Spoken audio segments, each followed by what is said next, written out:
If nobody takes anything away from this podcast today, what Dr. Orman just said is gold.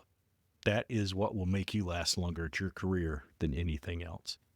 And Doc, when you talk about all the gear questions, Mhm. information, misinformation that comes up, this is a conversation that I've participated in many times.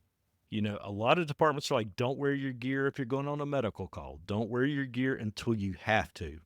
Is training in your gear necessarily a bad thing? Putting on your turnout gear, going throwing ladders, whatever the case, is that necessarily a bad thing? I think it kind of depends. I think part of it is you have to train for what you're going to do. Mm-hmm. And so from the standpoint of even, when we talk about, and I didn't mention too much, but when we talk about the moisture barriers and switching to those, like we do expect to see an issue or a decrease in breathability. Yep. That's why the PTFE based moisture barriers were typically used because they do have a higher level of breathability, and so it helps to relieve some of that heat stress.